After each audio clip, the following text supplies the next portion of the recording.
Somebody detain this guy.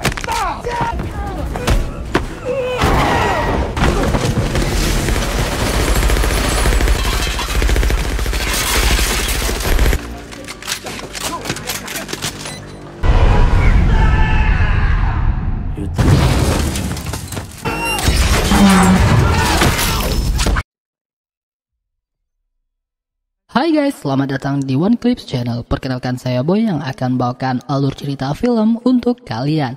Semoga kalian semua dalam keadaan sehat dan diberi kelancaran rezeki ya.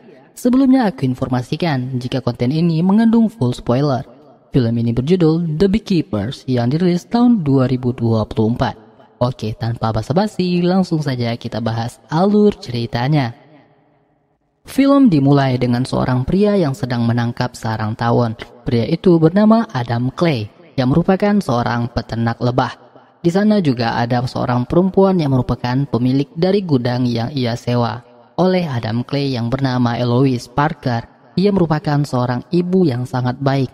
Dia menganggap Clay sebagai anaknya lantaran dahulu anaknya adalah mantan militer yang harus tewas dalam bertugas. Eloise sangat baik kepada Clay, bahkan ia berencana mengajak Clay untuk makan malam pada hari ini.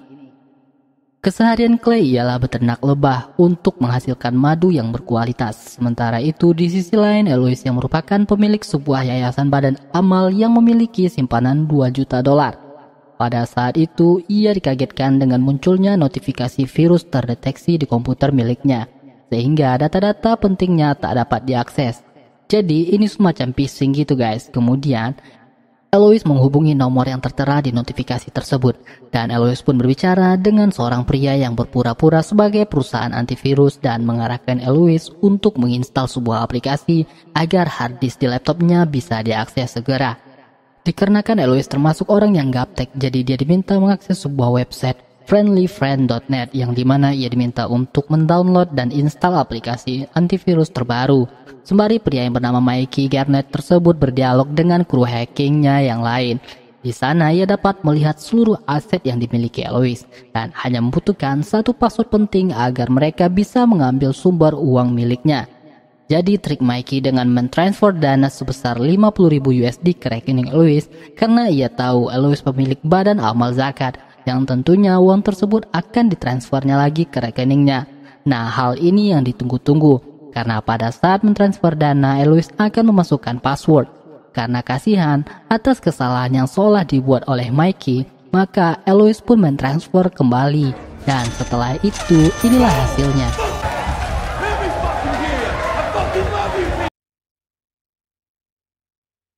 Eloise pun panik dengan hal tersebut karena semua dana rekeningnya sudah ludes. Saat malam hari, Clay mendatangi rumah Eloise dengan membawa madu yang telah disiapkannya untuk makan malam. Namun saat itu suasana begitu hening dan gelap. Tentu saja Clay bersiaga dengan membawa sebuah pisau, takut terjadi hal-hal yang tidak diinginkan.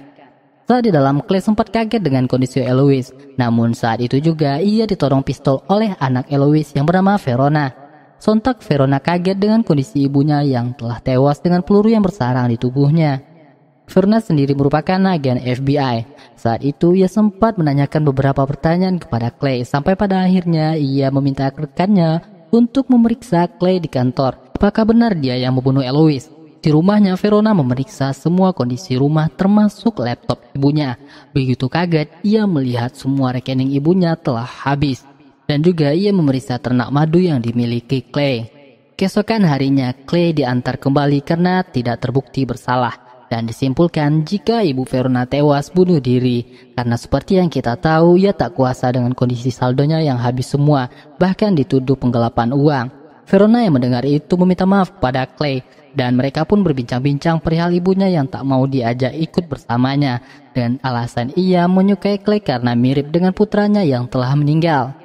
Verona menjelaskan kepada Clay jika ibunya telah ditipu atau terkena scam yang dimana seluruh tabungannya ludes diambil, bahkan dana pensiunnya juga. Ibunya dulu merupakan seorang direktur badan amal untuk anak-anak. Clay bertanya siapa pelakunya. Verona menjelaskan ini merupakan kejahatan cybercrime yang sudah terjadi 2 tahun belakangan, namun sampai saat ini tak bisa ditemukan siapa pelakunya. Clay terlihat sangat marah karena tindakan ini sama seperti mencuri dari anak kecil, karena pada dasarnya lansia tidaklah mengerti apa-apa perihal ini, dan ia pun pergi ke tempatnya mengurus lebah. Di sana Clay menghubungi seorang rekannya untuk mencari tahu organisasi yang telah menghancurkan Eloise. Ternyata organisasi ini tersebar di berbagai negara, bahkan FBI tak dapat menanganinya. Keesokan harinya, Clay mendatangi salah satu perusahaan yang bernama United Data Group yang merupakan salah satu dari anak perusahaan scam yang menyerang Eloise. Dengan membawa 2 jerigen bensin dan menanyakan bergerak di bidang apa perusahaan ini kepada penjaga. Karena terus dihalangi, Clay menghajar keduanya dengan mudah. Sampai di ruangan inti tempat para penipu ini beraksi, Clay meminta mereka semua untuk tak mencuri lagi dengan orang yang lemah. Namun tak satu pun yang memperdulikan. Alhasil dia menghajar salah seorang di antara mereka sebagai contoh. Kemudian Clay menumpahkan bensin di beberapa area. Lalu datanglah Mikey yang mencoba menghalangi Clay dalam tindakannya. Alhasil inilah yang terjadi.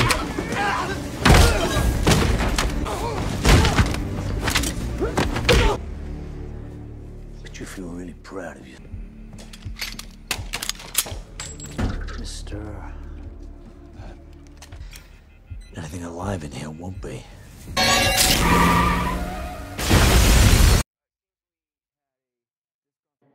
Setelah kejadian itu, Mikey menghubungi atasannya yang bernama Derek Danforth. Ialah orang yang menjalankan semua bisnis penipuan ini. Mikey memberitahu Derek jika salah satu perusahaannya telah dibakar oleh orang yang tak dikenal. Mendengar hal itu, Derek tampak kesal dan meminta tangan kanannya yang bernama Wallace Westfield untuk membantunya. Namun saat itu Wallace tidak mau. Nah, Wallace Westfield ini sebenarnya adalah mantan direktur CIA yang saat ini menjadi pengawas untuk Derek agar terhindar dari masalah kriminal. Sementara itu, Derek meminta Mikey untuk mengumpulkan orang untuk menghabisi Clay. Keesokan harinya, agen Matt selaku teman satu tim Verona menghubunginya jika telah terjadi kebakaran di gedung United Data Group yang telah dilakukan oleh orang tak dikenal. Di lokasi mereka belum dapat menemukan barang bukti karena seluruh alat-alat CCTV ikut terbakar. Agen Matt juga mengatakan jika salah seorang karyawan perusahaan itu terlibat dengan kasus kriminal eksploitasi. Mendengar hal itu, Verona meminta semua identitas karyawan perusahaan itu. Di lain sisi, Mikey Garnett membuntuti lokasi Clay yang dicurigai sebagai pelaku karena identik dengan lebah dan madu yang selalu ia gunakan sebagai slogan. Selain itu, mereka juga menghancurkan ternak lebah milik Clay dan memburunya sampai ke gudang. Sampai di gudang, ternyata Clay sudah mengetahui jika ia sudah dibuntuti dan mempersiapkan semuanya. Lalu inilah aksinya. Bye, bitch, now!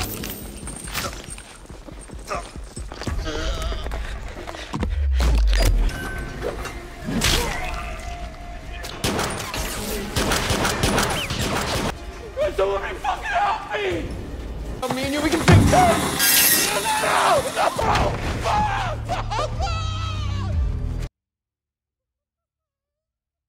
Ya, semua anak buah Mikey dikalahkan oleh Clay. Bahkan Mikey pun jarinya dipotong oleh Clay. Sementara itu, Verena yang masih menyelidiki kasus kebakaran United Data Group dibuat kaget dengan informasi jika gudang di rumahnya juga dibakar. Di sana mereka melakukan investigasi lagi, didapat jika korban dari kebakaran merupakan karyawan United Data Group. Maka dapat disimpulkan jika kejadian ini semua ada hubungannya dengan Clay. Esok harinya, Mikey menghubungi Derek dan memberitahu jika misinya untuk menghabisi Clay gagal dan dia saat ini tengah terluka akibat ulah Clay. Mikey memberitahu jika orang yang menghajarnya mempunyai ketertarikan soal lebah. Belum selesai komunikasi, Clay kembali mengikat tubuh Mikey dengan tali mobil, lalu ini yang dilakukannya.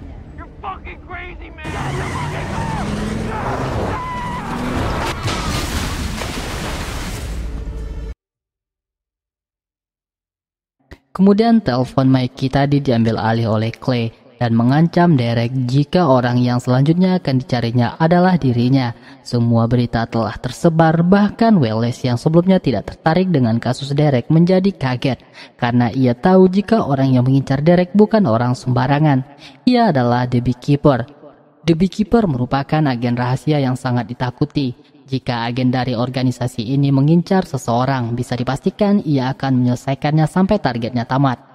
Terungkap jika induk perusahaan milik Derek bernama Danforth Enterprise yang merupakan perusahaan keluarga dari Danforth. Wallace mengatakan jika selama ini yang paling ia hindari adalah berurusan dengan organisasi The Beekeeper. Selanjutnya Wallace mendapat telepon dari ibu Derek agar melindungi anaknya dengan maksimal.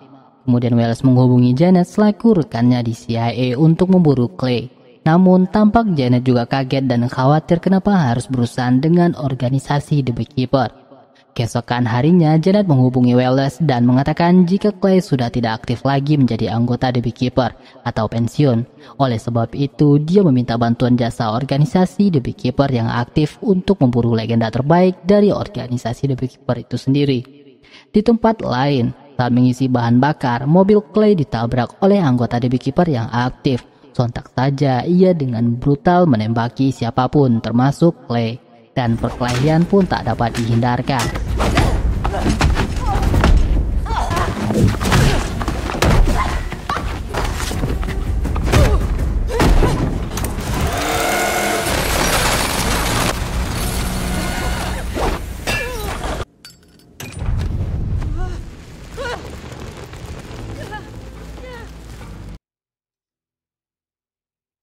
Ya, dengan mudahnya Clay mengalahkan wanita itu. Lalu ia memotong salah satu jari dari perempuan itu dan pergi dengan membawa mobil pengunjung yang ada di sana.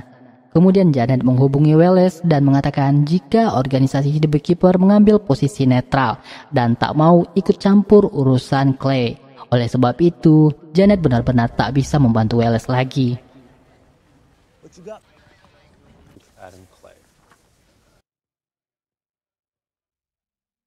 Tak habis akal, Wallace merekrut mantan anggota Navy SEAL dan Delta untuk memburu Clay dan mengatur berbagai strategi untuk meringkusnya. Di kantornya, Verena masih sibuk membaca buku yang ia dapat dari kejadian di pom bensin tempo lalu, yaitu milik The Beekeeper yang menjelaskan clue tentang organisasi The Beekeeper. Lalu ia mendapat telepon jika wakil direktur FBI akan datang menghampiri mereka. Sementara itu, Clay mendatangi lokasi tempat kerjanya lama dengan memasuki ruangan menggunakan jari dari perempuan yang ia kalahkan sebelumnya untuk melacak jalur utama telepon yang digunakan para penipu, dan itu mengarah ke perusahaan Nine Star United di Boston, sembari ia mempersiapkan peralatan tempurnya. Di kantornya, dalam rapat darurat, tampaknya wakil direktur kaget mendengar nama organisasi The Beekeeper yang mengakibatkan kekacauan ini dan menanyakan apa yang menyebabkan dia mengamuk seperti ini. Verona menyembunyikan fakta sebenarnya jika tujuan Clay untuk balas dendam atas kematian ibu Verona sendiri yang sudah ia anggap seperti ibu kandungnya. Lalu Verona meminta bantuan tim SWAT untuk membantunya. Di sisi lain, di Nine Star United, semua personil sudah siaga untuk menyergap Clay, termasuk tim suruhan Wallace yang menyuruh pasukan FBI untuk berjaga di luar. Lalu tim Wallace pun masuk ke ruangan tempat di mana para penipu beraksi dan meminta semua ruangan dihentikan aktivitasnya. Sementara itu di luar, FBI tim sedang mempersiapkan didatangi oleh Adam Clay dengan santainya menghajar personel tersebut.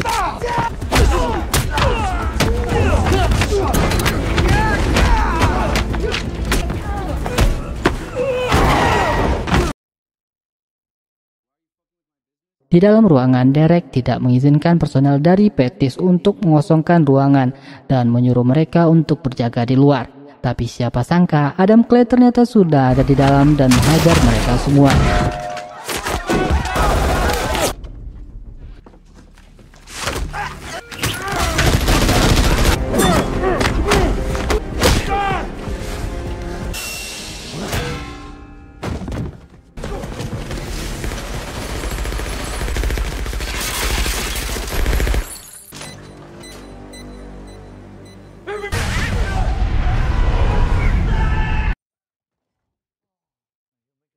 Satu persatu dengan tragisnya personil Pettis dikalahkan dan mengancam manajer dan mengelola perusahaan Nine Star United untuk memberitahu induk perusahaannya. Clay mengatakan perusahaan kalian telah merenggut seseorang yang pernah merawatnya dengan mencuri uang 2 juta dolar milik badan amal zakat miliknya. Dengan terus dipaksa, akhirnya bos besar perusahaan itu diketahui, yaitu anak dari Presiden Jessica Danforth, yaitu Derek Danforth. Tanpa pikir panjang, Clay melanjutkan misi berikutnya. Keesokan harinya, Wallace meminta kepada Derek agar menghubungi ibunya untuk meminta perlindungan, sebab pengawal presiden lebih baik dari pengawal-pengawal yang dimilikinya. Di kantornya, Verona berdiskusi dengan wakil direktur FBI dan memberitahu jika semuanya dalam kasus ini perusahaan Danforth Enterprise terlibat. Perusahaan ini di bawah naungan presiden, sampai pada akhirnya ia mengundurkan diri saat pelantikan, dan semua uang biaya pelantikan diidentifikasi dari sumber yang tidak dikenal dan bisa dipastikan target berikutnya adalah presiden. Scene berpindah di istana kepresidenan. Tampak Verona dan Matt juga ada di sana. Terlihat pasukan pengamanan begitu ketat di istana kepresidenan dikarenakan pada saat itu ada acara penting yang sedang berlangsung. Semua orang bersiap-siap untuk tugasnya masing-masing, termasuk Wallace yang mempersiapkan pasukan pemburu hadiah yang dipimpin oleh Lazarus untuk memburu Clay. Pada akhirnya helikopter Presiden Jessica pun datang dan semua personel tengah meningkatkan keamanan di luar istana. Semua area dicek, bahkan di kolong mobil sekalipun. Menariknya, Clay yang ahli dalam bidang ini memasuki gorong-gorong untuk sampai ke istana dan menculik salah seorang pengawal untuk menyamar sebagai Secret Service. Clay pun mengganti pakaian formal setelah ia memasang bom di tiap mobil. Sementara di istana juga ada direktur FBI yang tampak menemui presiden untuk menggali informasi atas keterlibatan perusahaan presiden dengan kasus penipuan massal. Lalu mereka bertiga duduk di ruangan presiden bersama Derek dan wakil direktur FBI. Tampak wakil direktur menanyai semua keterkaitan perusahaannya dengan kasus ini. Bahkan berhasilnya ibu Derek menjadi presiden tak lepas dari sokongan anaknya. Di luar, Verona melihat Clay dan memberitahu seluruh personel untuk memburu Clay. Di sini sebenarnya Verona bimbang antara menegakkan hukum dan mendukung tindakan balas dendam Clay. Verona mencari di seluruh ruangan sampai akhirnya Clay berpura-pura menyerahkan diri di depan umum, dan lihatlah yang terjadi. Get off me! Ah! He's here!